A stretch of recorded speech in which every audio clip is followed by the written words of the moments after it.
सर्वमंगल मांगल्यम सर्वकल्याणकारकम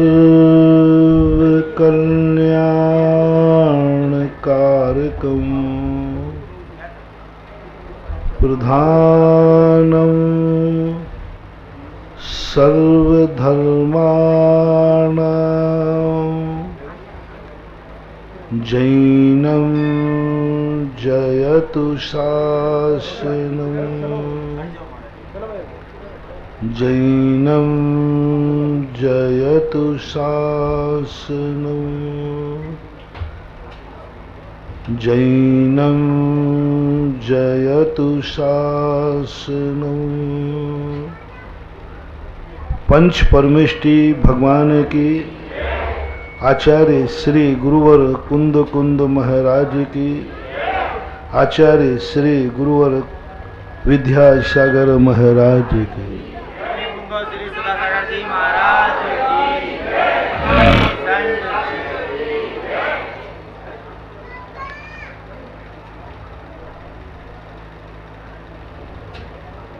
दुनिया में कुछ चीजें ऐसी हैं जो स्वतः ही मंगल रूप होती हैं, और जो स्वतः ही मंगल रूप होते हैं वे सब अपूजनीय होते हैं। मंगल रूप होना अलग चीज है,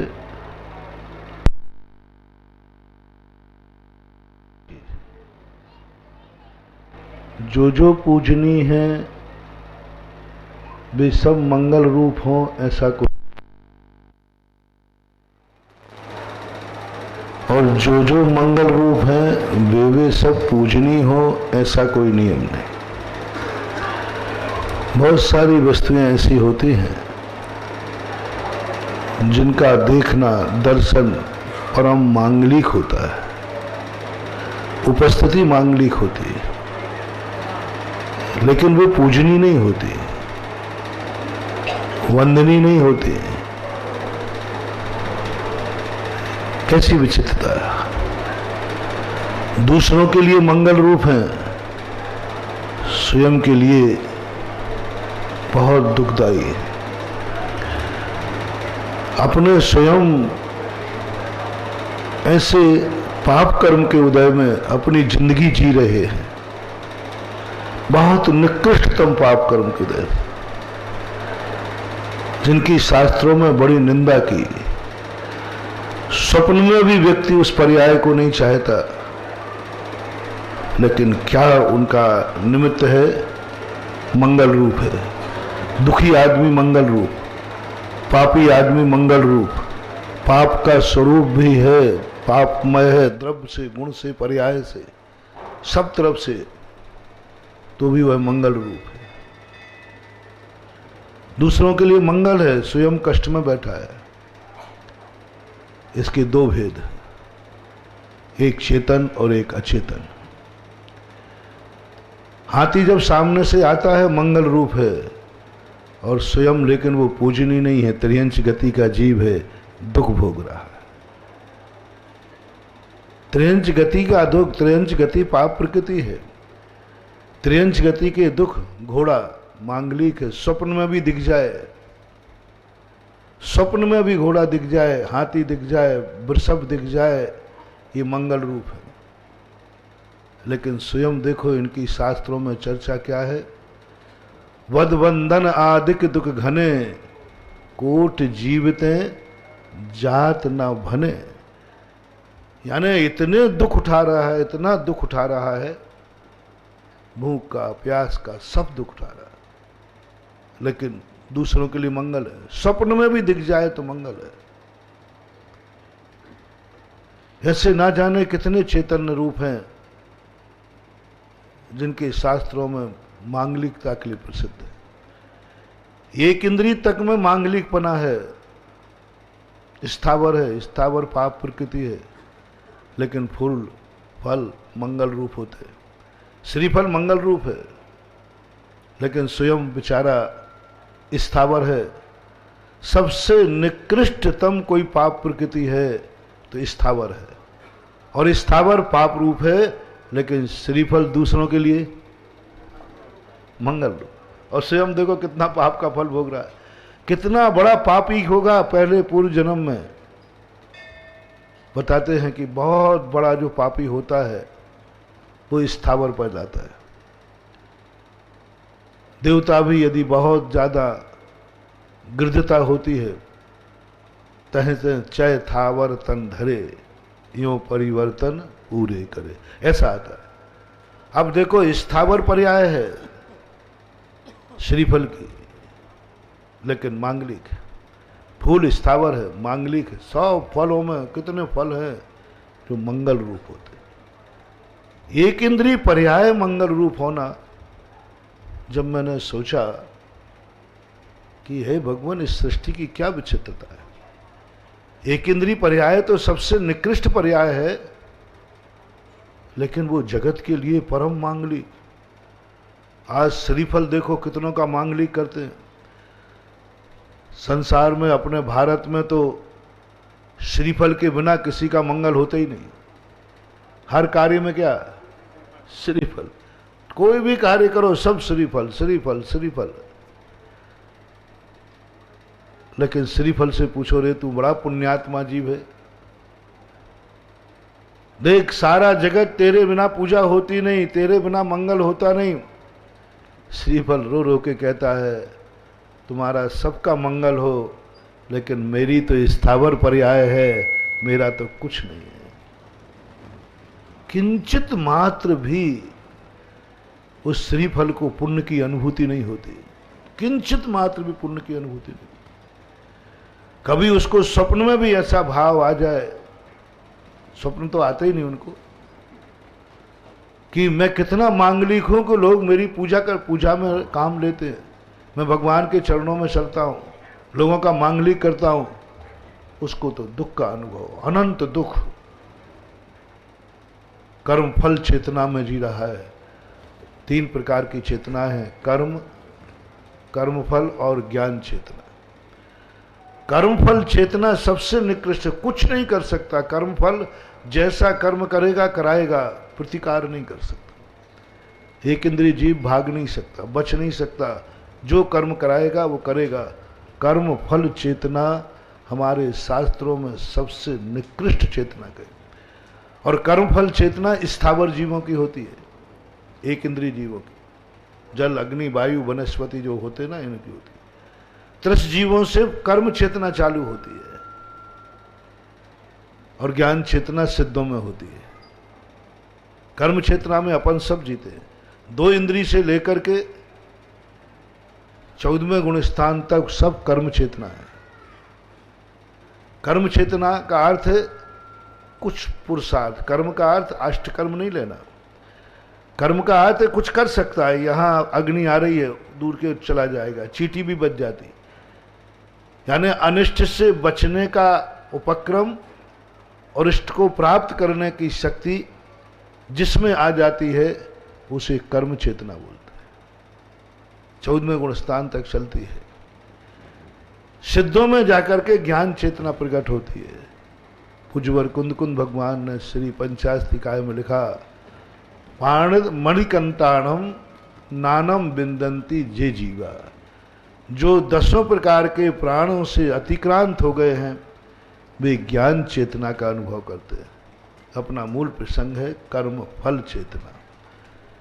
कर्म फल चेतना बहुत निकृष्ट है। ये कर्म अभी तो अपने अधीन कर्म पूरी ताकत नहीं है। आधा कर्म की ताकत है, आधा अपना पुरुषार्थ चलता है। कर्म का उदय आए, हम वैसे ही परिणाम करेंगे, ऐसी कोई बात नहीं। कर्म का क्रोध का उदय आ गया, मैंने मौन ले लिया, क्या करेगा? कर्म वाले को 50% कर्म का बस रहता है, 50% तो स्वयं उपादान दृष्टि हो जाए तो स्वयं की ताकत काम करती है। लेकिन कर्म फल चेतना तो ऐसी निकृष्ट चेतना है जिसमें पुरुषार्थ चलता ही नहीं है। ऐसे दुखों को भोगने वाला सारे जगत का मंगल है। और भी ऐसे मंगल हैं, और कुछ अचेतन अमंगल है। अचेतन भी अमंगल होते हैं, मंगल होते हैं। कितने अचेतन पदार्थ हैं, पीले सरसों जिसमें जीव नहीं है, जीव निकल चुका है, अब वो जड़ है, मंगल है। पीला सरसों मांगलिक होता है। रत्न जो होते हैं ये जड़ हैं, मांगलिक होते हैं। बहुत सारी चीजें ऐसी हैं। मिट्टी का घड़ा मांगलिक होता है। बहुत सारी चीजें ऐसी हैं जो मांगलिक रूप हैं, जीव निकल जाने के बाद भी मंगल रूप। और तीसरा मंगल होता है पुरुषार्थ के द्वारा जो बनते हैं, गुणों से बनते हैं, तपस्या से बनते हैं। वे मंगल रूप भी हैं और साथ में पूजनी भी है। पूजनी, वे अपनी मेहनत से कर्म ने उन्हें मंगल नहीं बनाया, संसार ने उन्हें मंगल नहीं बनाया संसार के, लेकिन वो स्वयं अपनी तपस्या पर मंगल बनते हैं, जिन्हें बोलते हैं अरहंत मंगलम, सिद्ध मंगलम, साहु मंगलम, केवली पर्णतो धम्मो मंगलम। ये चार मंगल किसी कर्म के उदय से नहीं, अपनी साधना, तपस्या, समस्त पापों के त्याग, बड़ी घोर कठोर तपस्या करते तब वे अरहंत मंगल बनते। वो मंगल हैं नहीं, वो मंगल बने हैं। घोड़ा हाथी तो ये मंगल थे, ये बने नहीं है। श्रीफल मंगल बना नहीं, वो तो मंगल है, मान लिया लोगों ने कुदरत से। लेकिन अरहंत भगवान अपने आप जन्म से ही मंगल बने हैं कि तपस्या से मंगल बने? तपस्या से। साधु परमेष्टि तपस्या से। सिद्ध भगवान क्या घोर तपस्या करके, कर्मों का नाश करके, तो वे मंगल स्वरूप होते हैं। इनकी विशेषता देखना, उनकी विशेषता है जिनकी हमने पहले चर्चा की, जो कर्म फल चेतना में जी रहे हैं, पशु पर्याय में जी रहे हैं, त्रियंच गति में जी रहे हैं, पाप का फल भोग रहे हैं, पाप का फल भोग रहे हैं। वे स्वयं दूसरों के लिए मंगल है, लेकिन जहां वो रहते हैं उस स्थान को मंगल नहीं बनाते। जिस काल में वो जन्मते मरते हैं उस काल को वो मंगल नहीं बनाते। जहां पर वो खाते पीते हैं उस स्थान को पवित्र नहीं करते। कर्म फल चेतना वाले मंगल। लेकिन जो कर्म चेतना करके, पुरुषार्थ करके मंगल बने हैं, वे स्वयं तो मंगल बने हैं, सारे जगत के लिए मंगल हैं। और वे जो कुछ भी करेंगे, श्वास भी लेंगे तो मंगल, आंख भी खुलेगी तो मंगल, कान भी खुलेंगे तो मंगल, हाथ भी उठेगा तो मंगल, कदम भी बढ़ेंगे तो मंगल, उनका नाम भी लेगा तो मंगल ही मंगल है। घोड़ा हाथी का मात्र दर्शन मंगल है, नाम मंगल नहीं है। बहुत बड़ी बात कह रहा हूं। घोड़ा हाथी त्रियंश आदि जितने हैं, श्रीफल आदि, सब मंगल हैं, सब मंगल है। लेकिन इनकी दृष्टि मंगल नहीं है, इनके कान मंगल नहीं है, इनके हाथ पैर मंगल नहीं है। ये जहां देखेंगे वो मंगल हो जाएगा नहीं, जहां बैठेंगे वो मंगल हो जाएगा नहीं, जो खाएंगे वो मंगल हो जाएगा कि नहीं? नहीं। कर्म फल चेतना। और जो मंगल बने हैं उनका देखो, उनकी श्वास भी मंगल है, उनका मस्तिष्क भी मंगल है, उनके पैर भी इतने मंगल है कि लोग धो लेते हैं तो गंधोदक बन जाता है। किस मंगल की बात कर रहा हूं? हाथी के पैर धोने से कोई गंधोदक नहीं बनेगा, वो मंगल है। घोड़ा मंगल है, लेकिन पैर धोने से मंगल नहीं बनेगा। अभी जब मैं रास्ते में चल रहा था, सामने आप लोग हाथी लाए, घोड़ा भी दिखे, बस इन्हीं को देख करके मेरा चिंतन चालू हो गया। अभी 15 आध घंटे पहले जब आप आगवानी कर रहे थे, मैंने कहा ना कि आजकल हमें शास्त्र की जरूरत नहीं पड़ती, जिस तरफ देखते हैं वही शास्त्र दिखता है। अरे दुनिया में शास्त्रों में ढूंढते हो क्या, यहां तो हर एक चेहरा शास्त्र है। शास्त्रों में क्या लिखा है, इन सब की कहानी लिखी। खुल गया गज पुराण, खुल गया अश्व पुराण, खुल गया मंगल कलश प्रमाण, घड़ा प्रमाण, सब खुल गया। मन के ये सब मंगल है। देखते ही लगा शुभ सगुन हो रहा है, शुभ सगुन हो रहा है। वो अपने आप, यदि सगुन नहीं होना होगा ना तो ध्यान रखना, तुम हाथी बुलाओगे भी तो वो नहीं आ पाएगा, नहीं आ पाएगा। और तुमने पिछली बार जब हमारी आगवानी हुई थी तब पूरी ताकत लगाई थी, लेकिन हाथी नहीं आ पाया था, इसलिए शिलान्यास भी नहीं हो पाया था। लोगों ने मुझे बताया, महाराज जी मैंने खूब प्रयास किया, सब किया, वही हनुमान बताता रहता है ना मुझे, तो वो करता कम है, बताता ज्यादा है। वो कुछ करके तुरंत बताएगा, महाराज जी देखो ये हुआ।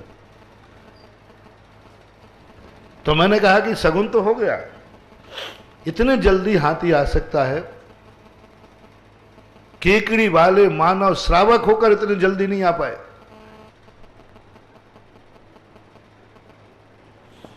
वो हाथी जल्दी आ गया। मैंने कल कहा, मैंने कि भाई हाथी बुला रहे, मैं तो 7 बजे पहुंच जाऊंगा। घोड़े बग्गी आ गई, घोड़े आ गए, लेकिन केकड़ी के हाथी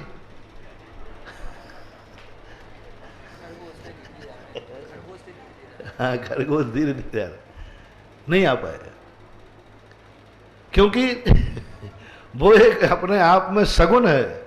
तुम्हारे आने और नहीं आने से कोई सगुन अपसगुन नहीं हुआ, उसके आने से सगुन हुआ। तुम 1,00,000 भी आ जाते तो सगुन नहीं है, वो एक भी हाथी आ गया तो सगुन हो गया। सुनो रे मानव, तुम 1,00,000 भी आ जाते तो सगुन नहीं, वो एक हाथी आ गया तो सगुन हो गया, मांगलिक हो गया। शास्त्रों में लोग मंगल में इनको गिनते हैं, अपने शास्त्रों में भी वर्णन आया। लेकिन मैंने यही चिंतन किया कि जब ये मंगल है, सगुन कर रहा है, शुभ का संकेत दे रहा है, पर ये बेचारा, इसकी क्या चीज मंगल है? न इसका देखना मंगल है, ये पूंछ हिला रहा है, न ये पूंछ मंगल है, ये पैरों से चल रहा है, न इसके पैर मंगल है, कुछ भी तो मंगल नहीं है, कुछ भी तो मंगल नहीं है। मंगल होता, ओहो कैसा मंगल, महावत ऊपर के लातों से चला रहा है, कैसा मंगल, लातों से। वो हाथ बैठता ना, अंकुश तो बाद में, पैरों की उंगलियों चलाता, वो देख रहा, मैं सब देख लेता हूं, ऐसे नहीं। पैर रखे उसके मस्तक पर, पैर रखे हुए, और मस्तक पर पैर रख करके उसको पैरों से उंगलियों से इशारा करता है। मैंने कही काहे रे मंगल, मेरे लिए तो तू सगुन कर रहा है, लेकिन अभी भी तू लातों से पिट रहा है। जगत का सगुन कर रहा है और लोग उसे लात से चला रहे हैं, लोग उसके ऊपर बैठे हैं, और मंगल है। मैंने देखते ही कहा, ओहो हाथी मंगल है। ऊपर देखा तो एक लात मार रहा था हाथी, हट हट, सूंड उठा। वो पैर से कह रहा था, पैर से उससे कहा, पैर मार के कहा, लात मार के कहा उससे, सूंड उठा, महाराज आ रहे हैं। यानी महाराज को नमस्कार कर तो महाराज का तो मंगल होगा, लेकिन हाथी बेचारे को जगत का मंगल करने पर उसको लात ही मिली। कैसा मंगल। घोड़े को देखा तो बेचारा मंगल था, लेकिन उसकी लगाम खींच करके एक हंटर मरा, चल। कैसा मंगल, जगत का मंगल हंटर पड़ रहा है, जगत का मंगल लगाम लगी हुई है, ये होती। लेकिन वो मंगल, इसलिए अपन को ये मंगल नहीं बनना है, क्योंकि ये मंगलों का कुछ भी नहीं है। वो मंगल जिसकी चर्चा मैं कर रहा हूं, जिसका 5 परमेष्टि होते हैं, 5 परमेष्टि की आंख कैसी है? उनका देखना, 5 परमेष्टि यदि देखें तो क्या होता है? मंगल की अमंगल? मंगल ही मंगल। यदि वो तुम्हारी बात सुन ले में तो तुम्हारे लिए मंगल की अमंगल। यदि हाथ उठा दे में तो, और पैर धोने को दे दे में तो, जहां जहां पैर पड़े संतन के बेजग तीरथ हो। देखना मंगल में, हाथी के पैर पड़ने से तीर्थ नहीं होगा, लेकिन जो तपस्या और साधना करके मंगल बने हैं, उनके चरण जहां पड़ जाए वो जग तीर्थ हो जाता है। साधना का मंगल देखना, तपस्या से जो स्वयं मंगल बना है, स्वयं अपने जीवन को महान महान पुण्य के उदय से भी ऊपर उठ गया। पुण्य क्या मंगल बनाएगा? ज्ञान चेतना की तरफ जिसने मुख कर लिया, ज्ञान चेतना की तरफ जो अभिमुख हो गया, ज्ञान चेतना को पाने के लिए जो चल पड़ा, उसका रोम रोम मंगल हो जाता है। रोम रोम कहां के लिए चलने में? अभी ज्ञान चेतना प्राप्त नहीं की, ज्ञान चेतना को पाने का मुख किया और संकल्प किया कि मैं ज्ञान चेतना पाके रहूंगा। ऐसा परिणाम करते ही वो चल पड़ा। देखो, 7 कुधात्मों का शरीर है, मल मूत्र हड्डी मांस सब कुछ भरा हुआ है, लेकिन ज्ञान चेतना की तरफ बढ़ने का जो भाव किया, तुरंत स्वभावता सुचौकाये रत्नत्रय पवित्र थे। स्वभाव से अशुचि है शरीर, लेकिन मात्र ज्ञान चेतना की तरफ मुख किया, रत्नत्रय किया, साधना में उतरा, ये हाड़ मांस का पिंजड़ा शरीर भी मंगल बन गया। और इतनी शक्ति इसमें आ गई, जो इसको छू ले तदपाद पंकज रजो मृत दिग्ध देहा मृत्या भवंति मकरध्वज। तो क्या है? सो तो चिंतन करो, तत्व दृष्टि लाया करो बंधुओं, वहीं तत्व नजर आ जाए। हमें तो वो पूज्यवर नेमीचंद महाराज की वो पंक्तियां याद आती है। द्रव्य संग्रहकार में एक श्लोक लिखा, जो साधु बन गया, तपस्वी बन गया, उससे कहा गया, मैं क्या देखूं, मैं क्या सुनूं, मैं क्या बोलूं, मैं कहां चलूं? मैं क्या बोलूं, मैं क्या देखूं, मैं चिंतन किसका करूं? पूज्यवर नेमीचंद महाराज कहते, कौन है तू? कौन है तू? बोले, मैं साधु। साधु है? यदि श्रावक कहते ना मैं श्रावक हूं, तो कहते आदि पुराण पढ़ लेना, कहते भगवान का चिंतन करना, नमोकार मंत्र की माला फेरना, 5 परमेष्टि का पूरे श्रावकाचार में आपको गाइडलाइन दी है, गाइडलाइन दी है। और कहा गया कि तुम कोर्स के लिए छोटी क्लास जो होती है उसमें टेक्स्ट बुक निश्चित होती है, यही बुक्स पढ़ना है, इसी में से पेपर आएगा। राइटर भी निश्चित है, बोर्ड भी निश्चित है, लेसन्स भी निश्चित है। लेकिन जैसे ऊंची क्लास में जाते हैं, राइटर निश्चित नहीं है, किताब निश्चित नहीं है, विषय निश्चित है। ये विषय है जिस किताब में मिले उसमें से पढ़ो। और पीएचडी करने वाले को तो कह दिया जाता पूरी लाइब्रेरी है, जहां मिले वहां से लाओ, विषय लाना। यही स्थिति यहां रही। गृहस्थों को जब भी कहा गया, कहा 5 परमेष्टि का चिंतन करो, पूजन करो, अभिषेक करो, ऋषभ देव का चिंतन करो, बस जगत के संबंध में सोचो, विचार करो। और जैसे ही साधु निर्माण, कौन है तू, क्या पूछना चाह रहा? मैं क्या चिंतन करूं, मैं क्या देखूं, मैं क्या सुनूं, मैं क्या बोलूं, मैं कहां चलूं? जिनवाणी के पहले ये बता, है कौन तू? बोले, मां आपके बताए हुए मार्ग पर चलने वाला साधु हो, रत्नत्रयधारू हो। तुरंत आवाज आती है नेमीचंद महाराज की लेखनी में, जिनवाणी मां की आवाज गूंजती है, बोल दो जम किंच विचिंतन तो निरीवित्ते हवे जदा साहू। जो तेरी मर्जी पड़े वो चिंतन कर। ओह, कैसा विश्वास जिनवाणी माँ का साधु के ऊपर, कैसा विश्वास। तुम्हारे ऊपर विश्वास नहीं था, तुमने कहा यही चिंतन कर, और साधु कह दिया तेरी जो मर्जी पड़े सो चिंतन कर। कुछ तो सीमा बांधो। नहीं, कुछ नहीं, जो तुझे चिंतन करना हो चिंतन करने की छूट है। जमकिन जब चिंतन तो, तुझे जो कुछ भी चिंतन करना हो चिंतन कर। सोचना, जिनवाणी मां का, जिनेन्द्र देव का एक साधु के ऊपर कितना बड़ा विश्वास। ये विश्वास की बात है कि तुम्हें कोई भी चिंतन करने की छूट दे दी, क्योंकि उसे मालूम है कि मेरा साधु कुछ भी चिंतन करेगा उसमें तत्व चिंतन ही करेगा। शास्त्रों में एक उदाहरण आता है कि एक वेश्या का शव जा रहा था। स्मशान घाट में महाराज बैठे थे, और एक कुत्ता भी था, एक कामी भी था। तीनों उसी को देखते हैं। कुत्ता कहता है देखो ये मूर्ख लोग जला देंगे, ऐसे ही छोड़ दे मैं तो मुझे खाने मिल जाए।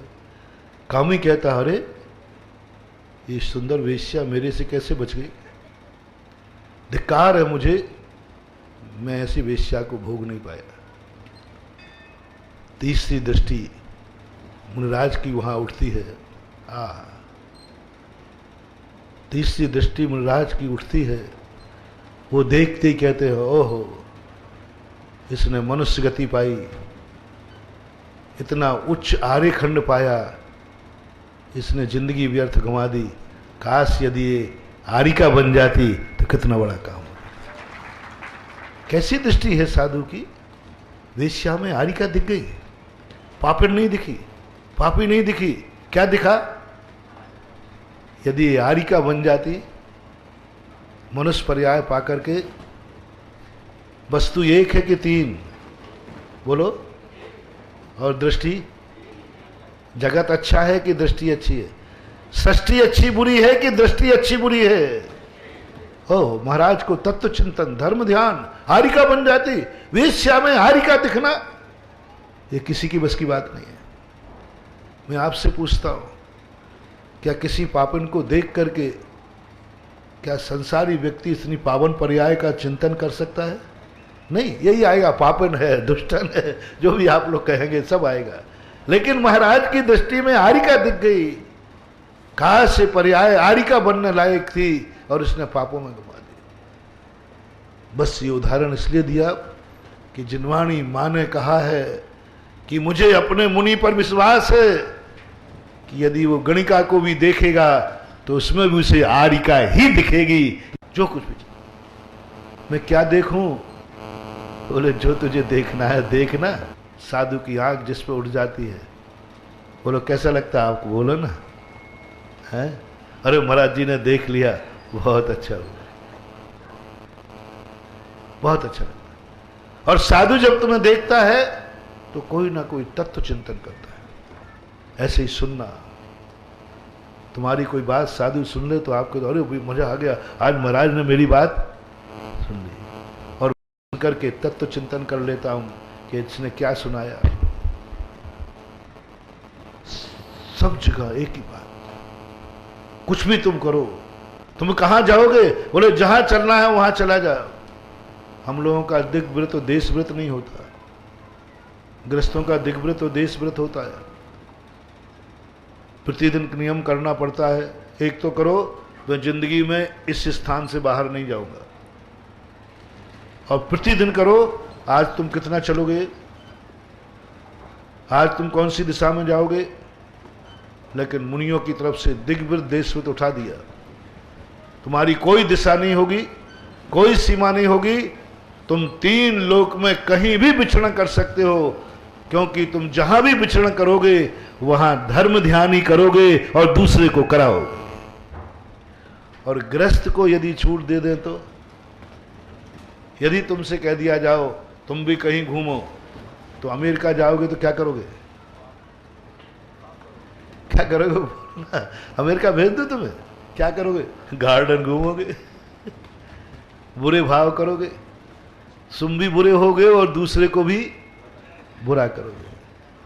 और काश महाराज जी को यदि अमेरिका भेज दिया जाए तो क्या करेंगे? तुम बताओ, तुम्हारे महाराज के ऊपर तुम्हें क्या विश्वास है?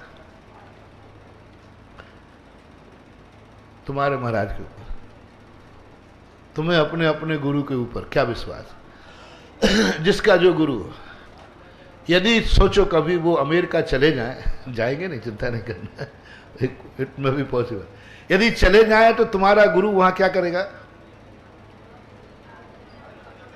है वहां भी गुणोदय तीर्थ क्षेत्र बनेगा, वहां भी बनेगा, पक्का है। वायदा निश्चित करना, एक आध बार भेज के देखो, मेरी चर्या में दोष नहीं। और कोई देवता उठा के ले जाए और अमेरिका में पटक दे, पक्का मान के कह रहा हूं, यदि मरा नहीं ना तो 2-4 तीर्थ क्षेत्र तो अमेरिका में जरूर बनाऊंगा, पक्का है। क्योंकि मेरा नेचर ये है, जहां साधु बैठेगा और तीर्थ नहीं बने तो साधु काहे का, साधु काहे का, बनता ही है वो तो तीर्थ बन जाएगा। एक बार अमेरिका वाले मेरे पास है, बहुत सारे आते हैं दर्शन करने, लेकिन हम भी सामान आ चुके। वो कहते महाराज जी आपका विशेष आशीर्वाद चाहिए। मैंने कि देखो मेरा आशीर्वाद तो ना तो मकान को मिलेगा, ना फैक्ट्री को मिलेगा, ना कुछ को, बस मेरा तो है कि मेरा आशीर्वाद भी जाएगा तो तीर्थ बनाएगा। अब अमेरिका तो मैं जा नहीं सकता, मेरा आशीर्वाद जाएगा। तो उन्होंने जाकर के ऐसी उनको बात लगी, एक बहुत बड़ी ज़मीन ले ली और अब वे वहाँ बहुत बड़ा तीर्थ बनाने वाले हैं। ब्रह्मचारी प्रदीप भैया, श्रीपाल, 4-5 लोगों को मैं जमीन देखने जब भेज रहा हूँ, अमेरिका में एक तीर्थ बन रहा है, दिगंबर जैन तीर्थ। ये लोग जा रहे हैं, अभी जाएंगे कुछ 1-8 महीने के वीजा वगैरह, तीर्थ बनेगा वहां पर। मैंने कहा बस फिर ठीक है, मेरा अब एक हाथ से तो क्या,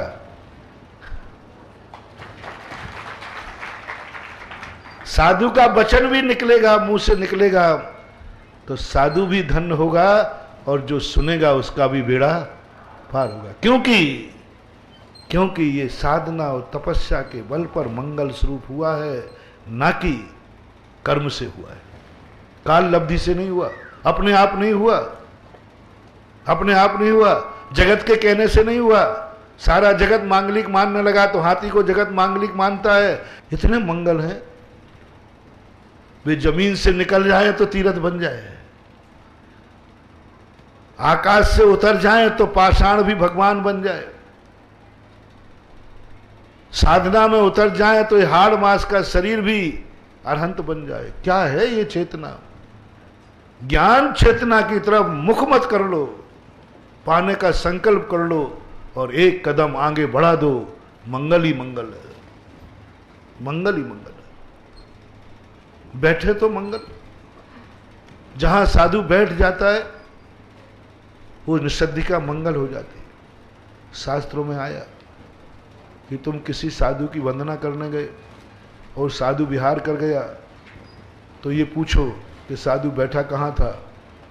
जहां साधु बैठा था वो निषद्या की वंदना करने पर मुनि की वंदना का पुण्य लगता है मूलाचार के, यानी निषद्या भी वंदनीय है, निषद्या भी वंदनीय है, बैठक भी वंदनीय है। जिस पार्टी पर बैठ जाए वो पाटा वंदनीय है, जिस शिला पर बैठ जाए वो शिला वंदनीय है।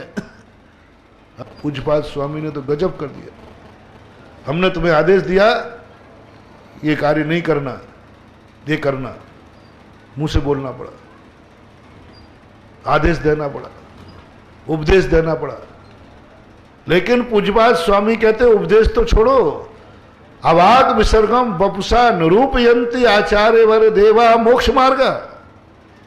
जिनकी मुद्रा को देखने मात्र से सम्यक दर्शन हो जाता है, संसार छूट जाता है, अब और क्या कहें।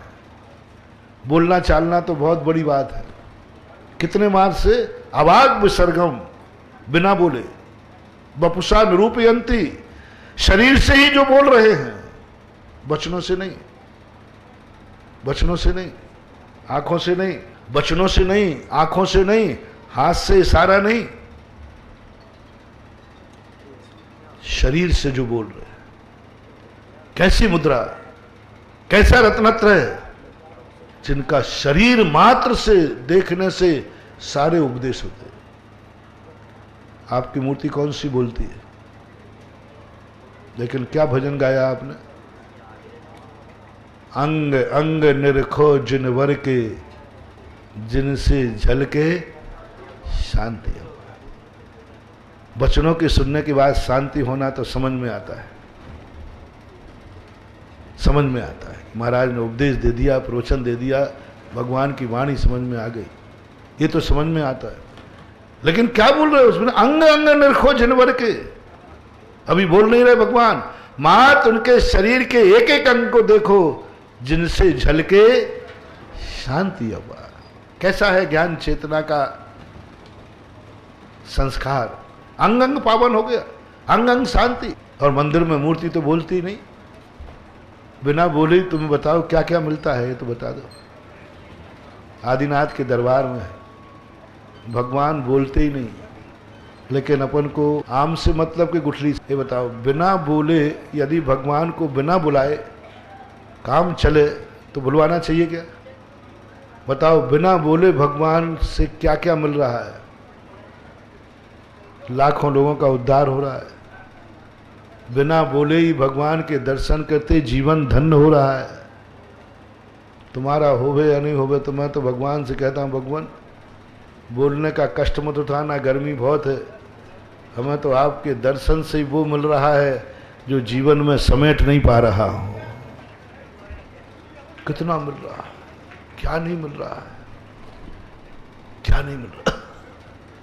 बीमार हो तो बीमारी के लिए दवाई मिल रही है, आंसू हो तो खुशी मिल रही है, क्या नहीं मिल रहा है।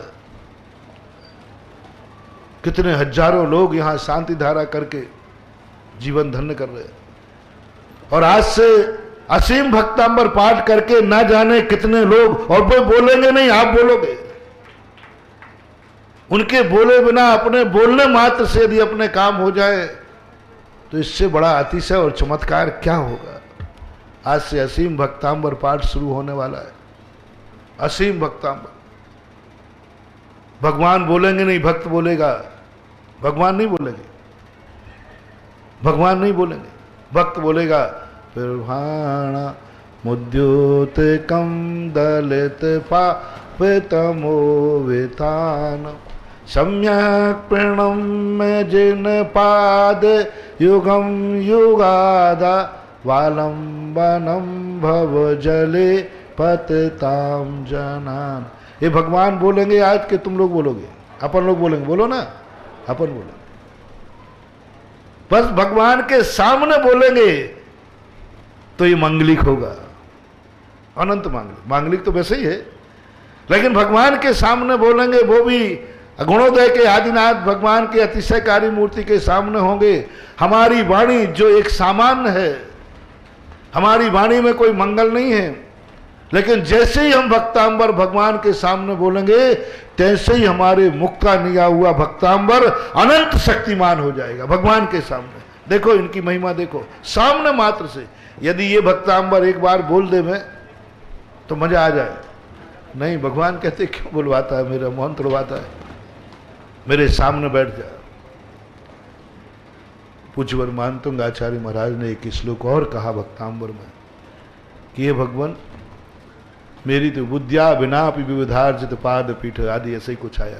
मेरी तो हंसी उड़ाएंगे लोग, क्योंकि मैं मूर्ख हूं, बुद्धिहीन हूं, मेरी कोई इज्जत नहीं है इस दुनिया में, मेरे वचनों की भी कोई इज्जत नहीं, क्योंकि छदमस्त हूं ना, मेरी कोई नहीं मानता। मैं जानता हूं ये स्तोत्र मैंने लिखा है, मेरी हंसी उड़ेगी, लेकिन मैं गर्व से कहता हूं ये स्तोत्र सारे जगत में पूजा जाएगा, सारा जगत पढ़ेगा। बोले क्यों? बोले इसमें तेरा नाम है।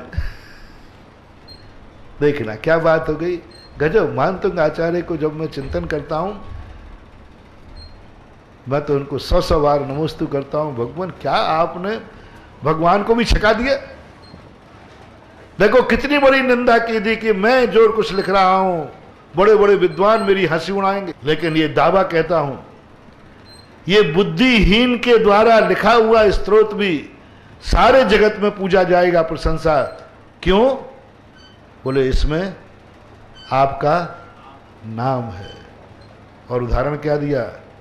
एक पानी की बूंद की कोई कीमत नहीं है, लेकिन यदि ये पानी की बूंद कमल के पत्ते पर पहुंच जाए तो मोती सी चमकती है, मोती लगती है। ऐसे ही मेरा स्तोत्र जैसे ही आपके संपर्क में आएगा, क्या बात कह दी महानुभाव, महानुभाव समझो, चेतो, जागो। भक्तांबर पाठ तो है ही, पूजा तो तुम घर में बैठ के भी कर लो, क्या बात हुई? नमोकार मंत्र घर में बैठ के कर लो ना, पूजा घर में बैठ के कर लो ना, वही तो है। नहीं, पूजा घर में बैठ के करना और पूजा भगवान के सामने करना बहुत अंतर है। पूजा तो पूजा ही है। जैसे भगवान के सामने तुम पूजा करते हो, उस पूजा में अनंत गुणी शक्ति आ जाती है, क्योंकि वो सामने कर रहे हैं। भक्तांबर विधान तो सभी करोगे, किसके सामने कर रहे हो? भक्तांबर विधान तो एक ही है, और भक्तांबर भी एक ही समान है। वस्तु की कीमत, बीज एक ही हो लेकिन खेत में अंतर हो तो? बीज एक ही है लेकिन खेत में अंतर है तो फसल में अंतर आएगा कि नहीं आएगा? बस भक्तांबर पाठ एक ही है। कहाँ पढ़ा बैठ के? महाराज जी मैंने भक्तांबर पढ़ा। बोले कहाँ पढ़ा? बोले घर में, बंजर भूमि में, जहां संसार के सारे कार्य होते, गया काम से, थोड़ा बहुत तो मिलेगा। कहाँ पढ़ा? बोले हमने अपने कॉलोनी के मंदिर में। ठीक है, बीज वापस हो जाएगा। कहाँ बैठ के पढ़ा? बोले तीर्थ क्षेत्र में, गुणकार बनेगा। कहाँ बैठ के करा? महाअतिशयकारी मूर्ति के सामने जाओ, पव आ रहा है। भक्तांबर का अतिशय जो है वो तो सबको मालूम है, लेकिन वो भक्तांबर आपने कहाँ बैठ के पढ़ा, किसके सामने पढ़ा, इसका महत्व बता रहा हूं। कहाँ बैठ के पढ़ा, किसके सामने पढ़ा? केस लॉन्च तो मैंने 50 किए, इतनी सारी उम्र में केस लॉन्च करते ही हूं, लेकिन एक केस लॉन्च मैंने पारसनाथ की टोंक पर किया था। वो आनंद, आहा। खूब प्रयास करता हूं केस लॉन्च करते समय। जब भी मैं केस लॉन्च करता हूं, शिखर जी में पहुंच जाता हूं, मुझे आनंद ही वहां आया था। 1983 के बाद जितने केस लॉन्च हुए सब मैं शिखर जी में ही करता हूं। शिखर जी में बैठकर केस लॉन्च बैठते ही जैसे मैं सिद्ध भगवान की भक्ति करता हूं, तो सिद्ध भगवान की भक्ति करते ही बस सम्मेद शिखर आ जाता है। सम्मेद शिखर में पारसनाथ की टोंक आ जाती है। पारसनाथ की टोंक के पीछे एक पेड़ है, पेड़ के नीचे एक शिला है, बस वो आ जाती है, वहीं बैठ जाता हूं। उसके बाद के जितने केस लॉन्च हुए सब शिखर जी के नाम से हो गए। लेकिन ये कल्पना की शिखर जी और वो सही की शिखर जी का जो आनंद है, वो आनंद नहीं आ पा रहा है। कहां बैठ के किया था वो केस लॉन्च? शिखर जी में। इसी प्रकार कहां बैठ के भक्तांबर करोगे? कहां बैठ के करो भक्तांबर? महाराज कहीं भी पढ़ लूंगा, बस में पढ़ लूंगा, चलते फिरते चल लूंगा, रोटी बनाते पढ़ लूंगा, कभी भी पढ़ लो, कोई बात नहीं। लेकिन कभी भक्तांबर का विधान, इसलिए मैं अपने भक्तों से, दुश्मनों से तो नहीं बोलता, भक्तों से कहता हूं कि हे भक्त लोगों, अपनी जिंदगी में साल भर में एक विधान किसी अतिशयकारी मूर्ति के सामने परिवार सहित जरूर करना। 1000 अनिष्टों को टालने की ताकत, 1000 समृद्धि देने की ताकत दुनिया भर में मैंने बंधु और कुछ नहीं किया। आप लोग आपदाओं और विपदाओं में किम कर्तव्य मूड होकर के ना जाने कहां कहां भटकते थे, कहां कहां भटकते थे। मैंने उन सबको रोक के कहा कि मत घबराओ, साल भर में एक बार किसी तीर्थ क्षेत्र में जाकर के भक्तांबर विधान करके आ जाना। हो सके तो साल में एक बार भगवान की शांति धारा करके आ जाना। क्या पाओगे बंधु? मेरे पास शब्द नहीं है। तुम खुद पाने के बाद बताना कि मैं क्या पा गया। एक बार, साल में एक बार परिवार का नियम बना लो, मैं किसी तीर्थ क्षेत्र पर जाकर के भक्तांबर करूंगा, शांति धारा करूंगा। एक बार कर लेना बस, ज्यादा करने की जरूरत, ज्यादा करे तुम्हारी मर्जी। एक बार। केकड़ी वालों से भी मेरा कहना है, अभी केकड़ी में भी कहा था मैंने, और यहां अब फिर कह रहा हूं, केकड़ी का एक भी घर ना बचे। तुम मेरे पीछे पड़ते हो, महाराज जी कुछ आशीर्वाद दो, मेरे जीवन में कोई संकट नहीं आए, कोई परेशान, सुख समृद्धि रहे, हरियाली रहे, मांगते हो कि नहीं? भाव होते हैं कि नहीं होते हैं? मेरे पीछे कहाँ तक घूमोगे तुम? कहाँ तक घूमोगे? कितना घूमोगे? और ऊपर चला जाऊंगा तो कहां से ढूंढोगे? मैं स्थायी दवाई बता देता हूं ना, कि केकड़ी का प्रत्येक घर गुणोदय में आकर साल में एक बार भक्तांबर विधान और शांति धारा करे। जाओ, तुम्हारे लिए हमारे जाने के बाद भी ये दवाई तुम्हारे पास रहेगी, गुणोदय तुम्हारे पास रहेगा, आदिनाथ रहेंगे और तुम रहोगे, तुम्हारे बच्चे रहेंगे। अपने बच्चों को ये गुरु मंत्र दे के जाना बस। मरने के पहले गुरु मंत्र दे जाना कि बेटा मेरे गुरु कह गए थे कि साल भर में एक बार शांति धारा आदिनाथ की और भक्तांबर विधान करना है। कोई तीर्थ क्षेत्र पर और अतिशयकारी मूर्ति के सामने विधान करने का बहुत बड़ा महत्व, सामने का बहुत बड़ा महत्व होता है। आज अभी भक्तांबर विधान की स्थापना होगी। अक्षय तृतीया सुनी इसलिए है कि अक्षय तृतीया का भी मैं महत्व बता रहा हूं, जिसके लिए भूमिका बनी थी कि कैसी आत्माएं जिनके सामने बैठने मात्र से मंगल, जिनका शरीर देखने मात्र से मंगल। और गजब तो जब हो गया कि जिन महाराज ने, कैसे थे वो भगवान, कैसे मांगलिक थे भगवान, जिस दिन उन्होंने आहार लिया वो तिथि मंगल हो गई।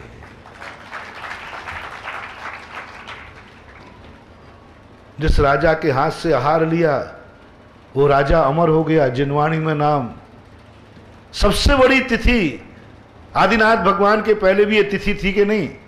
बैसाख सुदी तीज। हाँ, तीज मुझे बहुत प्यारी तिथि है, तीज मुझे बहुत प्यारी तिथि है, तीज मुझे बहुत प्यारी तिथि है, क्योंकि तीज के दिन ही मेरी जीवन में मुक्ति का बीज पड़ा था। तीज को ही मेरी दीक्षा हुई थी इसलिए। और मेरे गुरु महाराज ने पहला वचन दिया था, ये तीज ये है मुक्ति के बीज। ये सब था। सबसे पूछा था, बोलो आज कौन सी तिथि है? तीज।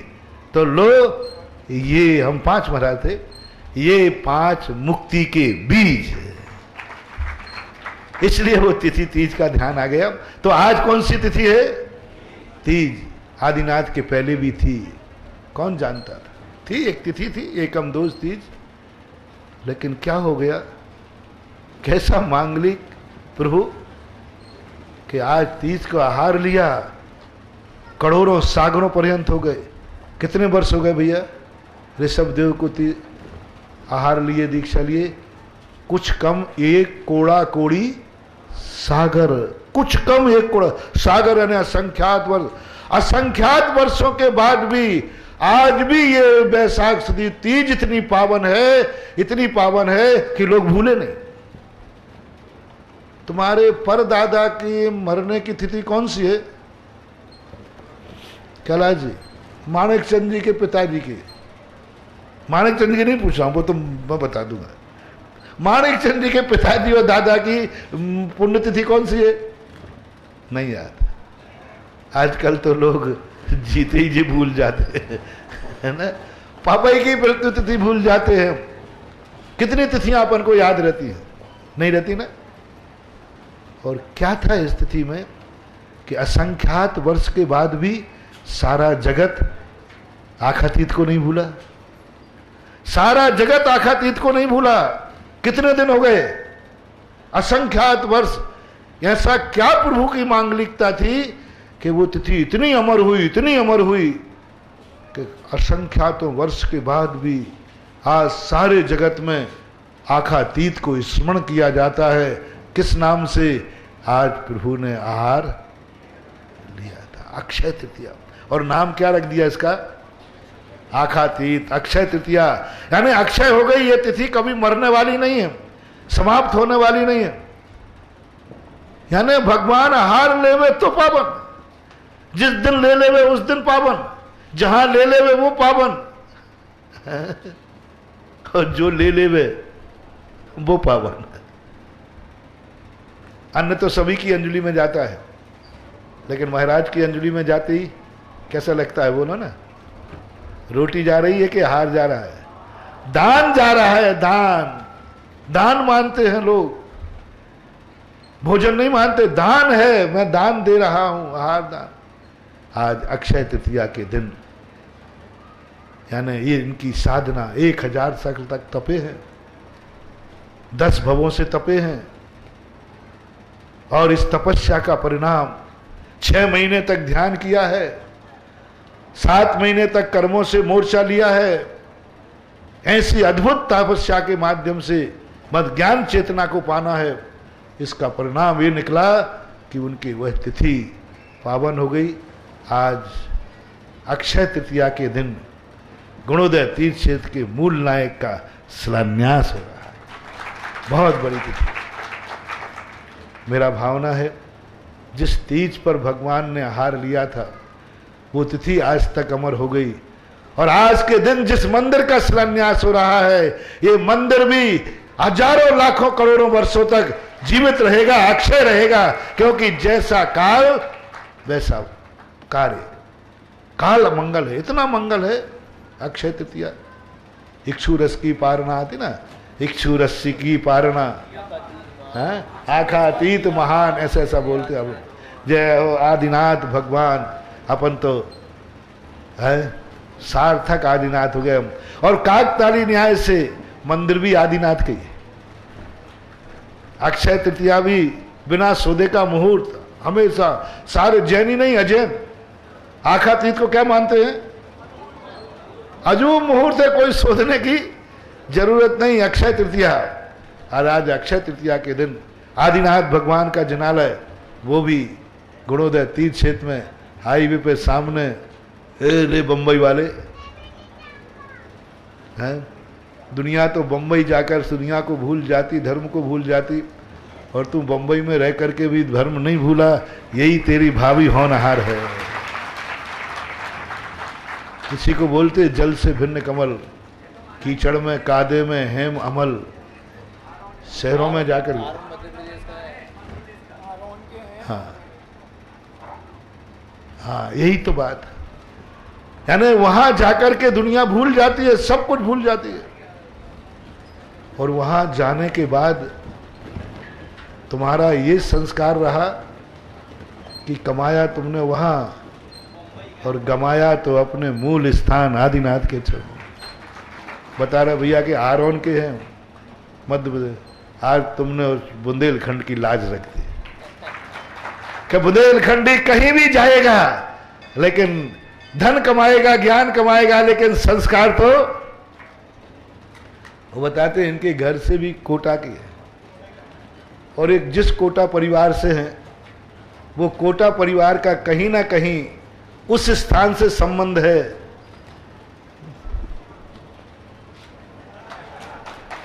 जहां शांतिनाथ भगवान का दरबार है। वो कुछ चेहरे देख करके कुछ समझ में आया। वो अशोक बेटा ना, अशोक यहाँ यहीं है, इनके कोई रिश्तेदार है, इनके घर के जो पत्नी है ना, हाँ वो सब MP के वहां पर। नाम तो तुम प्रदीप भैया ले लेगा, मैं नहीं लेता। यानी कुछ ना कुछ संस्कार होता है, कहीं ना कहीं से कोई बीज होता है संस्कार का, जो बीज कितने भी दुनिया के दलदल में भेज दे, लेकिन वो अपना संस्कार नहीं छोड़ता। मूल नायक मंदिर तीर्थ क्षेत्र पे बनाना, 1 लाख मंदिर बना दीजिए, लेकिन किसी तीर्थ क्षेत्र का मूल नायक मंदिर बना दीजिए, वो 1 लाख से भी कई गुना है। आज कुंडलपुर में मूल नायक भगवान के नाम से जाते हो वंदना करने की, वो और भी मंदिर उनके नाम से। बड़े बाबा सोनागिर मूल करते तो सबके हैं, लेकिन मूल किसका है? हाँ, मूल किसका है? उसी मूल मंदिर को आज के बाद जब कोई भी व्यक्ति आएगा जो कुछ भी यहां होगा सब मूल नायक मंदिर का होगा, मूल नायक भगवान का होगा। केकड़ी वाली चूक गए।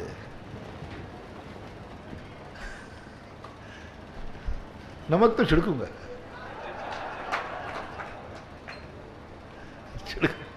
चोटियां तो लूंगा, थोड़ी थोड़ी लूंगा, क्योंकि अनमोल चीज छोड़ दी। लेकिन छोड़ते कैसे नहीं।